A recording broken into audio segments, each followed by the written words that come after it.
Hello बच्चों, good evening. स्वागत है आप सभी का, वेलकम। आज हम लेकर आए हैं एमसीक्यू क्वेश्चन का खजाना।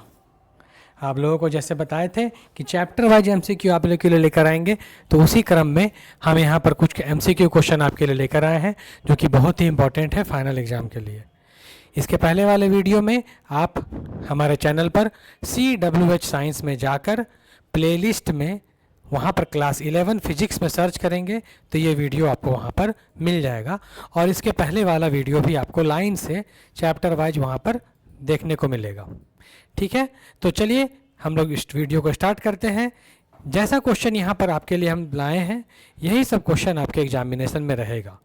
जैक में सिंपल क्वेश्चन पूछा जाता है बच्चों, बिल्कुल स्ट्रेट फॉरवर्ड, कुछ घुमा फिरा के आपको ज़्यादा क्वेश्चन नहीं पूछा जाएगा। आपको इसके पहले वाले वीडियो में हम प्रीवियस ईयर 2024 का क्वेश्चन करवाए थे।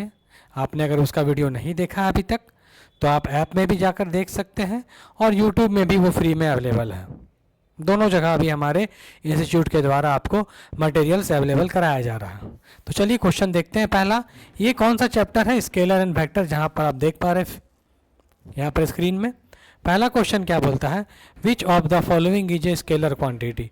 सबसे पहले आपको यही क्वेश्चन आएगा कि कौन स्केलर है और कौन वेक्टर है, यही पहचानना है।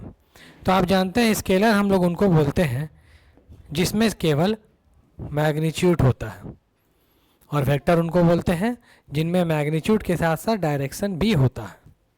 आप पढ़े हैं बच्चों, स्केलर क्या होता है? Only magnitude. लेकिन अगर हम वेक्टर्स की बात करें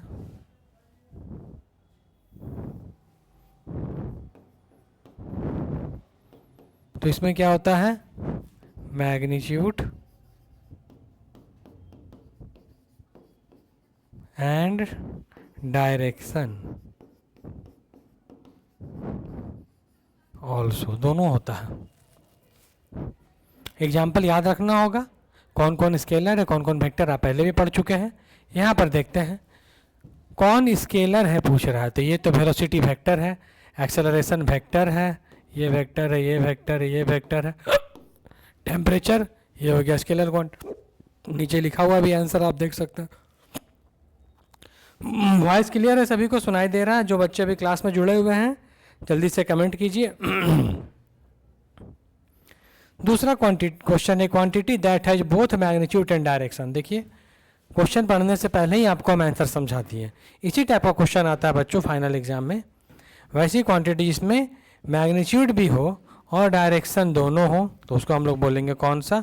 B number, vector quantity. Third question यहाँ पर सामने है, which of the following is vector quantity. Vector को छांटना है, कौन इसमें से वेक्टर है, बस आराम से आप छांट लीजिए कौन क्वांटिटी वेक्टर है। बिल्कुल आसान है। स्पीड स्केलर है, वर्क स्केलर है, फोर्स एक वेक्टर क्वांटिटी है जिसमें मैग्नीट्यूड के साथ साथ डायरेक्शन भी होता है। चौथा, which of following is not a vector quantity. कौन वेक्टर इनमें से नहीं है? तो वेक्टर वही होगा जिसमें मैग्नीट्यूड और डायरेक्शन होगा, और वेक्टर वो नहीं होगा जिसमें डायरेक्शन नहीं होगा। देखिए मैग्नीट्यूड तो ऐसा होता है, मैग्नीट्यूड का मतलब होता है बच्चों परिमाण। तो परिमाण तो हर क्वांटिटी में होगा, वैल्यू हर क्वांटिटी का होता है। ऐसा कोई भी क्वांटिटी नहीं है जिसमें वैल्यू ना हो। अगर उसमें वैल्यू ना हो, मैग्नीट्यूड ना हो, तो उसको हम फिजिक्स में पढ़ेंगे ही नहीं। हम लोग सबसे पहले यही पढ़ते हैं फिजिकल क्वांटिटी क्या है। चैप्टर 1 का सबसे पहला टॉपिक यही है, फिजिकल क्वांटिटी क्या है। तो आप सभी बच्चे जानते हैं ऐसी क्वांटिटी जिसको मेजर किया जा सके, जिसको मापा जा सके, उसको हम लोग बोलते हैं बच्चों फिजिकल क्वांटिटी। ठीक है। अब इसमें से वेक्टर कौन नहीं है? देखिए डिस्प्लेसमेंट वेक्टर है, मोमेंटम वेक्टर है, एक्सेलरेशन वेक्टर है, पावर वेक्टर क्वांटिटी नहीं है। देखिए ऑप्शन सी लिखा हुआ है पावर। देख रहे हैं, बिल्कुल आसान क्वेश्चन है। Which operation result is in a scalar quantity. इनमें से कौन सा ऑपरेशन जो है, कौन सी जो क्रिया है, उसको करने पर हमको कौन क्वांटिटी मिलता है? स्केलर क्वांटिटी मिलता है। हम क्या करेंगे कि हमको स्केलर मिलेगा? आइए ऑप्शन देखते हैं। Cross product two vector. देखिए जब आप क्रॉस करते हैं मतलब जैसे ए क्रॉस बी आपने किया तो यहाँ जो भी चीज़ आपको मिलेगा वो निश्चित रूप से हमेशा वेक्टर ही होगा, क्योंकि दो वेक्टर का क्रॉस हमेशा वेक्टर होता है, ये रूल्स है, यह सब जान लीजिए। लेकिन अगर हम एक वेक्टर और दूसरे वेक्टर का डॉट प्रोडक्ट कर दें तो यहाँ जो चीज़ मिलेगा वो हमेशा स्केलर होगा। ठीक है, तो देखिए यहाँ पर ऑप्शन में है dot product of two vectors. Dot product of two vector क्या देगा बच्चों? स्केलर देगा हमको। समझ में आ रहा है? Good evening Komal. अगला क्वेश्चन है addition and subtraction of vector से। देखिए टॉपिक वाइज भी क्वेश्चन यहाँ पर दिए हुए हैं, आप हर एक टॉपिक से क्वेश्चन अपना कंप्लीट कर लें ताकि एग्जाम में आपका कहीं से भी कोई भी क्वेश्चन छूटने की संभावना ना हो। क्या दे रहा है? Two vectors are equal if they have same. बोल रहा है कि दो वेक्टर अगर इक्वल होंगे मतलब बराबर होंगे, कब? जब उनका मैग्नीट्यूड बराबर होगा, डायरेक्शन बराबर होगा, कि मैग्नीट्यूड डायरेक्शन दोनों बराबर होगा, कि कुछ भी नहीं होगा। ठीक है, देखिए एग्जांपल से समझिए। एक वेक्टर है ए, उसका लेंथ इतना है, दूसरा वेक्टर है बी, इसका लेंथ इतना है। ये पहला कंडीशन हो गया। एक वेक्टर ए इतना लिए हमने और दूसरा वेक्टर भी इतना लिया। ठीक है, तो यहाँ पर देखिए लंबाई और डायरेक्शन मतलब मैग्नीट्यूड और डायरेक्शन सेम है। यहाँ पर डायरेक्शन सेम है लेकिन मैग्नीट्यूड सेम नहीं है, तो इन दोनों को सेम वेक्टर्स या उन दोनों को इक्वल वेक्टर नहीं कहा जाएगा, ये इक्वल नहीं कहलाएंगे। यहाँ पर क्या है, आप देख रहे हैं दोनों का डायरेक्शन भी सेम है और मैग्नीट्यूड भी सेम है, तो इसको हम लोग बोलेंगे इक्वल वेक्टर्स। ठीक है, आंसर हो जाएगा आपको कौन सा, कि उसमें मैग्नीट्यूड भी होना चाहिए, डायरेक्शन भी होना चाहिए, मतलब ये सी वाला आपका सही हो जाएगा। ठीक है, नेक्स्ट क्वेश्चन की ओर बढ़ते हैं। क्वेश्चन नंबर 7 आपके सामने है। When two vectors are perpendicular they are dot product. दो वेक्टर जब परपेंडिकुलर होंगे तो उनका डॉट प्रोडक्ट का वैल्यू कितना होगा? तो सबसे पहले डॉट प्रोडक्ट का फॉर्मूला जानना जरूरी है कि आखिर डॉट प्रोडक्ट का फॉर्मूला क्या होता है। देखिए अभी हम बता रहे थे आपको,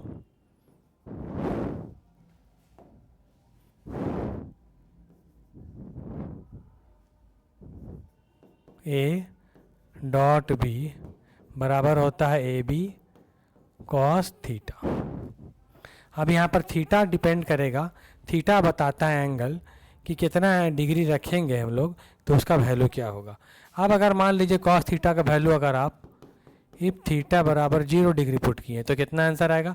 कॉस 0 का वैल्यू 1 होता है, तो ए बी इंटू 1 बराबर ए बी बचेगा, जो कि कैसा वैल्यू होगा? मैक्सिमम वैल्यू होगा। ठीक है, अब अगर थीटा का वैल्यू आप रख दीजिए 90 डिग्री, पुट कीजिए तो क्या आएगा? ए बी कॉस 90, कॉस 90 का वैल्यू 0 होता है, ए बी गुने 0, आंसर हो जाएगा 0।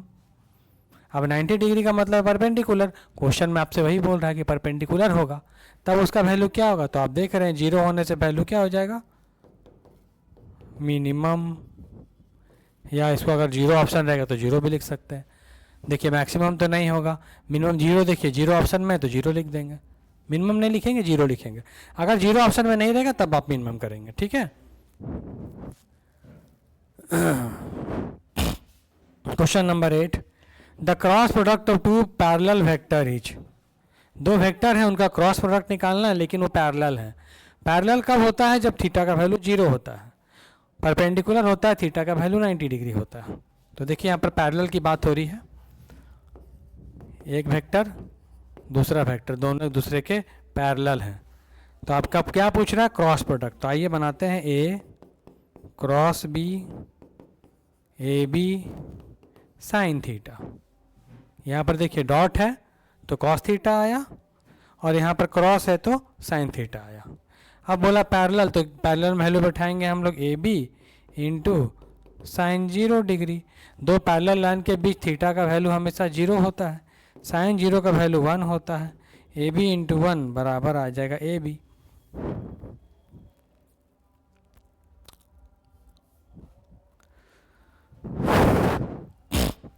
क्या इसका आंसर होगा? Cross product of two parallel vector is, ये यूनिट वेक्टर ये तो नहीं होगा, स्केलर वेक्टर नहीं, नन ऑफ दीज नहीं, जीरो हो सकता है, जीरो वेक्टर्स पैरेलल हैं, ठीक है, एंगल बनेगा जीरो, जीरो वेक्टर उसको लिख सकते हैं हम लोग। क्लियर? आगे बढ़ते हैं। Question number 9, if two vectors have the same direction their resultant is. अब देखिए रिजल्टेंट से क्वेश्चन आ गया, पहले हम लोग रिजल्टेंट समझ लेते हैं। आर का जो फॉर्मूला था उसको एक बार देख लेते हैं। रिजल्टेंट का फॉर्मूला था बच्चों a square a plus 2ab cos theta, a square plus b square plus 2ab cos theta resultant का फॉर्मूला था। बोल रहा है कि दो वेक्टर्स हैं सेम डायरेक्शन में जा रहे हैं तो रिजल्टेंट कितना होगा। सेम डायरेक्शन में जा रहे हैं तो थीटा का वैल्यू भी हम बताएं 0 डिग्री होगा, तो यहाँ पुट करेंगे कॉस जीरो, कॉस जीरो का वैल्यू हो जाएगा कितना 1, तो बच जाएगा ए square B square 2ab।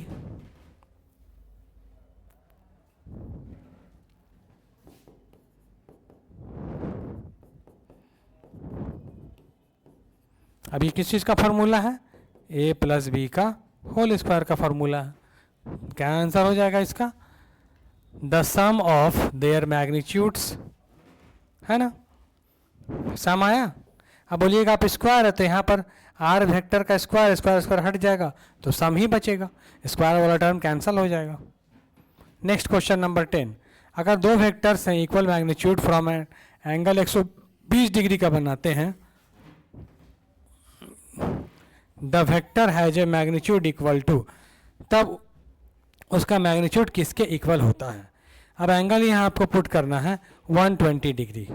Cos 120 जब यहाँ पर पुट करेंगे तो कॉस 120 का वैल्यू होता है बच्चों कॉस थीटा कॉस 120 डिग्री 1/2 हो जाएगा।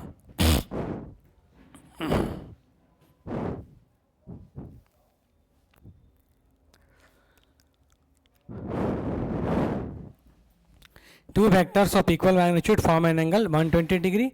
The vector has a magnitude equal to, उस वेक्टर का मैग्नीट्यूड किसके इक्वल होगा ये पूछ रहा है। चलिए पहले पुट करते हैं हम लोग।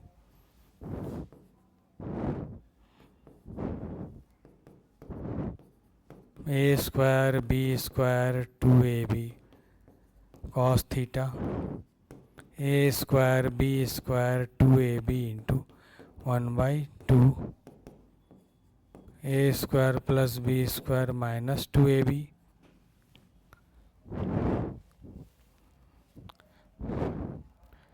The same magnitude as either vector, वही आ गया ए माइनस बी का होल स्क्वायर, रिजल्टेंट का फॉर्मूला यही होगा। दो इक्वल वेक्टर्स हैं, ठीक है, इक्वल वेक्टर्स हैं तो ए और बी का वैल्यू क्या हो जाएगा 0 हो जाएगा। If two vectors have equal magnitude form an angle of 120 degree, the resultant has a magnitude equal to, अगर यहाँ पर a और b को हम लोग 0 कर दें तो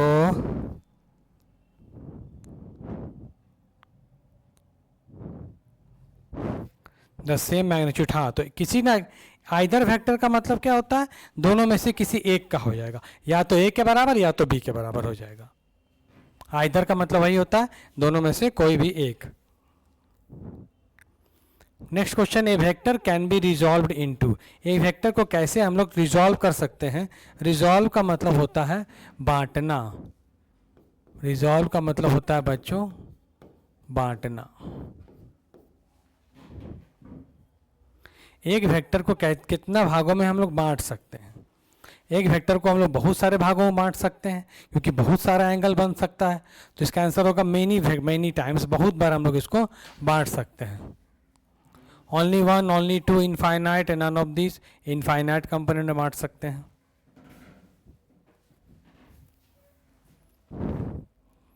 question number 12, the components of a vector are found using which trigonometric function. Component जो ब्रेक करते हैं मेनली हम लोग दो भागों में बांट करते हैं। जैसे अभी हम बताएं आपको, देखिए दो पहले एक्सिस ले लीजिए, एक वाई एक्सिस और एक एक्स एक्सिस। ये एक्स हो गया, ये आपका वाई हो गया, यहाँ ओरिजिन हो गया। कोई वेक्टर एफ फोर्स लग रहा है और वो यहाँ पर थीटा एंगल बना रहा है एक्स एक्सिस के साथ, तब ऐसे कंडीशन में एक्स की तरफ जो कंपोनेंट होगा वो होगा एफ कॉस थीटा, और जो वाई तरफ होगा वो होगा एफ साइन थीटा। तो मेनली हम लोग इसको साइन थीटा और कॉस थीटा में डिवाइड करते हैं। देखिए कौन सा आंसर हो जाएगा, ए साइन और कोसाइन में। टैन कॉट में नहीं करते, सेक कॉस में नहीं करते, साइन और कॉस में करते हैं। The magnitude of unit vector, बिल्कुल आसान क्वेश्चन है, नाम से ही इसका आंसर पता चल रहा है।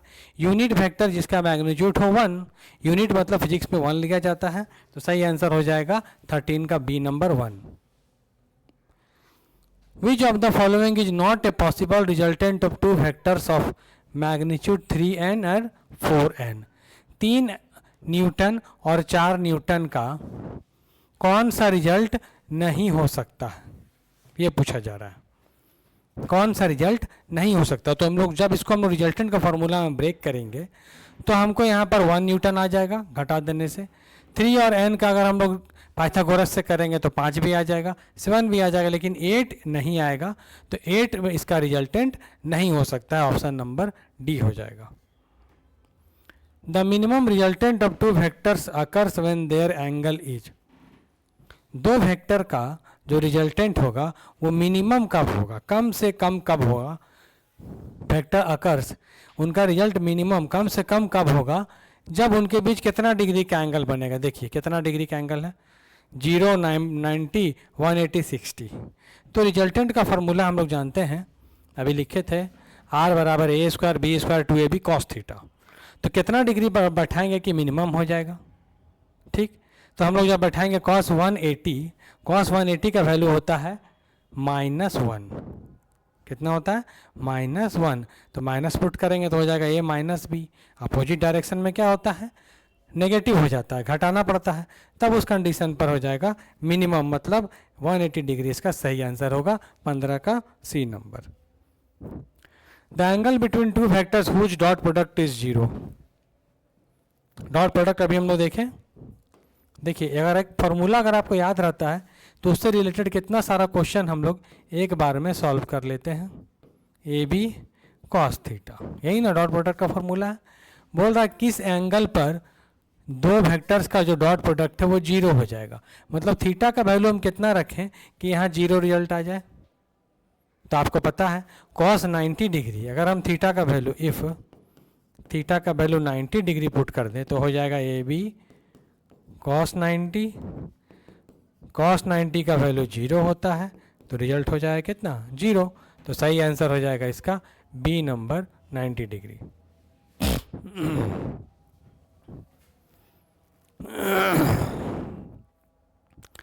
Which law is used to add two vectors graphically?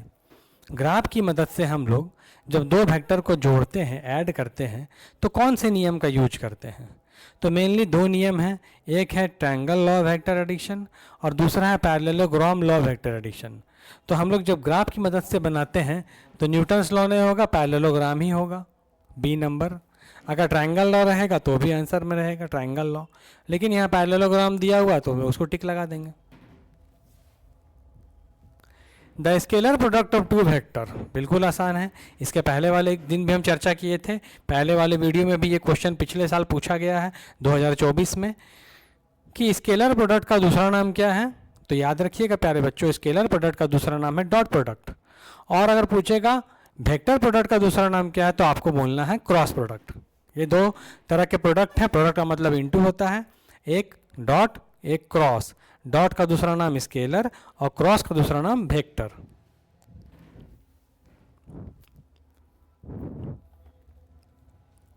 The unit of dot product of two force vectors is,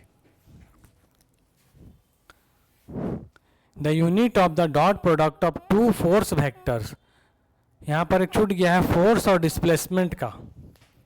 देखिए क्वेश्चन होना चाहिए the unit of dot product of force and displacement. इन दोनों का जो डॉट प्रोडक्ट होगा f dot s, ये किसके बराबर होता है? तो आप जानते हैं फोर्स और डिस्प्लेसमेंट को जब मल्टीप्लाई करते हैं तो हमको मिलता है work W। Answer number D सही होगा। अच्छा, ये नहीं, क्वेश्चन पूछा गया है यूनिट, तो इस वर्क का SI यूनिट होता है जूल, तो आंसर हो जाएगा ये जूल। ऐसे जूल लिखना गलत है, ऐसे लिखना होगा बच्चों, आप तो रूल जानते हैं। जब भी हम लोग यूनिट लिखते हैं तो हमेशा स्मॉल लेटर से शुरू करते हैं, कैपिटल से शुरू नहीं करते हैं। तो आंसर हो जाएगा c joule. If a vector a is multiplied by negative number, अगर हम लोग किसी वेक्टर ए को नेगेटिव से मल्टीप्लाई करते हैं तब क्या होगा? नेगेटिव का मतलब होता है उल्टा आ जाना, पीछे अपोजिट हो जाना। इसका मतलब उसका डायरेक्शन रिवर्स हो जाएगा, उलट जाएगा। तो यहाँ हम लोग लिखेंगे डायरेक्शन उसका क्या होगा? चेंज हो जाएगा। 20 का आंसर हो जाएगा B number, direction changes.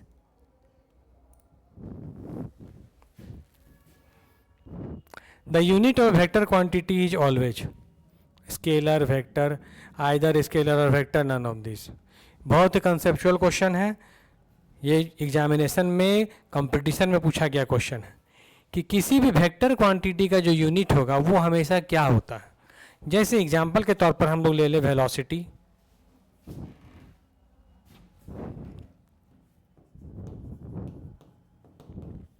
Displacement, force, acceleration, momentum, बहुत सारे एग्जाम्पल हैं भरे पड़े। इन सब का जो यूनिट होगा वो हमेशा स्केलर में लिया जाता है। ठीक है, वेक्टर का यूनिट हमेशा स्केलर में लेंगे, तो इसका आंसर हो जाएगा a scalar. Which of the following is a position vector. अब नया चीज़ आ गया पोजीशन वेक्टर। तो याद कीजिए जब आपको हम टाइप्स में वेक्टर पढ़ाए थे तो उसमें इसका हम लोग जिक्र किए थे पोजीशन वेक्टर। पोजीशन वेक्टर का नाम से ही इसका आंसर पता चल रहा है, जो हमारी स्थिति को बताता है। कहीं पर अगर हम हैं तो उसके जगह को, प्लेस को बताएगा, उसको हम लोग बोलते हैं पोजीशन वेक्टर। तो पोजीशन वेक्टर इनमें से कौन होगा? वेलोसिटी वेक्टर नहीं, वेलोसिटी बताएगा। एक्सेलरेशन बताएगा, फोर्स वेक्टर फोर्स के बारे में बताएगा। रेडियस वेक्टर, अगर हम रेडियस खींचते हैं तो हमको सेंटर से उस बॉडी के पोजीशन के बारे में जानकारी मिलती है, तो हम बोल सकते हैं कि रेडियस वेक्टर जो है वो पोजीशन वेक्टर हो सकता है। Dot product of two perpendicular unit vectors, ये तो अभी हम लोग सॉल्व किए थे ना। डॉट प्रोडक्ट बोल रहा है परपेंडिकुलर होना चाहिए और यूनिट वेक्टर्स है। डॉट मतलब क्रॉस, ए डॉट मतलब ये डॉट, ए डॉट बी कीजिए तो हो जाएगा A B cos theta. Perpendicular करेंगे तो A B cos 90, A B cos 90 का वैल्यू कितना हो जाएगा? 0। अभी देखे थे हम लोग, आंसर आ जाएगा 0। आंसर हो जाएगा ये वाला पहला 0। Clear question? Which of the following conditions must be satisfied for the cross product of two vectors to be 0। क्वेश्चन कह रहा है कि निम्नलिखित में से कौन सा शर्त पूरा होता है या सेटिस्फाइड होता है किसके लिए? Cross product of two vector के लिए, जबकि उनका रिजल्ट कितना होना चाहिए? 0 होना चाहिए। ठीक है, आइए कंडीशन देखते हैं। पहले फार्मूला देख लीजिए, फिर कंडीशन देखिएगा, आपको खुद समझ में आ जाएगा। फार्मूला लिखना है ए क्रॉस बी का, फार्मूला में आता है ए बी साइन थीटा। अब आप सोचिए साइन क्या वैल्यू हम थीटा का रखें कि रिजल्ट यहाँ 0 आ जाए। ये अभी थोड़ी देर पहले हम लोग चर्चा किए थे ना। थीटा का वैल्यू अगर हम लोग 0 डिग्री पुट करेंगे, साइन 0 डिग्री, तो आंसर में हो जाएगा 0। ठीक है, अब 0 कब होगा? जब दो वेक्टर एक ही दिशा में जा रहे हो पैरेलल।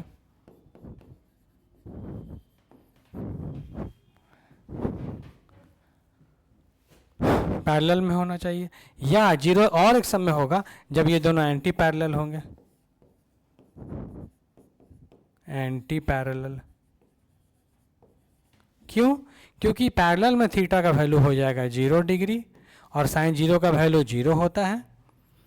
एंटी पैरेलल में थीटा का वैल्यू हो जाएगा 180 डिग्री और साइन 180 का वैल्यू भी 0 होता है। तो या तो पैरेलल हो या तो एंटी पैरेलल हो, दोनों ही कंडीशन में रिजल्ट कितना होगा 0। तो देखिए यहाँ पर देखते हैं, वेक्टर्स मस्ट बी पैरेलल, पहला ही ऑप्शन सही हो गया। परपेंडिकुलर मतलब 90 डिग्री हो जाएगा। इक्वल रहने से तो जरूरी नहीं है, अपोजिट रहना भी जरूरी नहीं है, एंगल को देखना जरूरी है। Resultant of two perpendicular vector A and B are given by. Resultant निकालना बिल्कुल आसान क्वेश्चन है, फॉर्मूला रखिए आंसर आ जाएगा। क्या फॉर्मूला था रिजल्टेंट का? R A square B square 2ab cos theta. क्या बोल रहा है? परपेंडिकुलर है, मतलब थीटा का वैल्यू 90 पुट कीजिए, a square B square 2ab cos 90, a square B square 2ab into 0, a square B square, यहाँ से स्क्वायर जाएगा तो क्या बनेगा? Root under a square B square. कौन सा ऑप्शन होगा? ऑप्शन नंबर हो जाएगा ये वाला, root under a square plus b square. देखें, तो इस तरह से स्केलर वेक्टर चैप्टर हम लोग आज कंप्लीट हो गया प्यारे बच्चों। और नेक्स्ट हम वीडियो में आपके लिए चैप्टर वाइज एमसीक्यू क्वेश्चन दूसरे चैप्टर का लेकर आएंगे। आप चैनल पर बने रहिए। वीडियो अगर अच्छा लगे तो दोस्तों के साथ ज़रूर शेयर कीजिएगा। Thank you very much. जहाँ कन्फ्यूजन हो आप हमसे पूछ सकते हैं। ठीक है, बंद कर दीजिए।